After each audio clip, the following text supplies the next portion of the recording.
తాజా 30 ఉండవల్లి అరుణ్ కుమార్ లాజిక్లు లాగడంలో సిద్ధహస్తుడు. తనకు కావాల్సిన రీతిలో చక్కగా మాట్లాడతారు. వినేవారికి చెవికి ఇంపుగా ఉంటుంది. కాలం కలిసి రాక ప్రస్తుతం ఇలా ఉన్నారు కానీ వైఎస్ హయాంలో ఉండవల్లి ఒక వెలుగు వెలిగారు. మీడియా మొగలుగా పిలువబడే వ్యక్తికి చుక్కలు చూపించారు. వైఎస్ మరణంతో ఉండవల్లి చీకట్లో ఉండిపోవాల్సి వచ్చింది.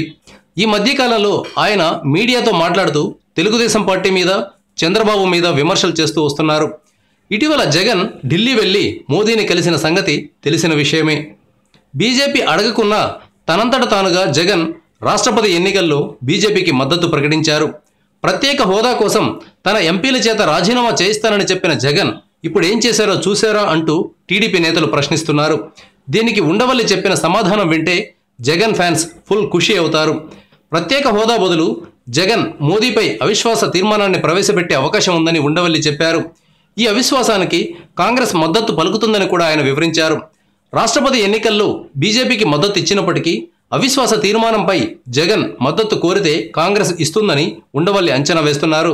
విషయం ప్రత్యేక హోదా కాబట్టి కాంగ్రెస్ పార్టీ సపోర్ట్ చేస్తుందని ఆయన వివరిస్తున్నారు. అవిశ్వాసానికి టీడీపీ మద్దతు పలకలేదు కాబట్టి ప్రత్యేక హోదాపై తెలుగుదేశం వైఖరి జనానికి తెలుస్తుందని ఉండవల్లి చెప్పారు.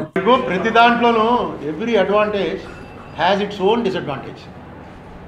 మీకు ఏది కూడా ప్రయోజనాలు ఉంటే కొన్ని దానివల్ల వచ్చే నష్టాలు ఉంటాయి. ఈ రెండు బేరీ చేసుకుని ప్రయోజనం ఎక్కువ ఉన్న చోట వెళ్తారు. నష్టం లేకుండా ఏ ప్రయోజనం వాటి వెళ్తారు. సో డెఫినెట్గా అది జగన్మోహన్ రెడ్డి వాళ్ళ జనం కూర్చుని లెక్కేసుకుంటారు వాళ్ళ స్ట్రాటజీ ప్లానింగ్లో. ఆ స్ట్రాటజీ ప్లానింగ్లో వాళ్ళు ఏం లెక్కేసుకున్నారో స్పెషల్ కేటగిరీ స్టేటస్కిను ప్రెసిడెంట్ ఎలక్షన్కి లింక్ పెట్టడం వల్ల మంచిది కాదు అని అనుకున్నారేమో వాళ్ళ మెజార్టీ. అలాగే అవిశ్వాస తీర్మానం పెట్టడం, ప్రభుత్వం మీద అవిశ్వాస తీర్మానం పెట్టడం మంచిది కాదు అనుకున్నారేమో. ఎందుకంటే అవిశ్వాస తీర్మానం ఒక్కడ పెడితే చాలు 50 మంది సపోర్ట్ రావాలి. వైఎస్ఆర్సీపీ వాడు ఒక్కడ పెడితే కాంగ్రెస్ 43 మంది సపోర్ట్ చేస్తారు.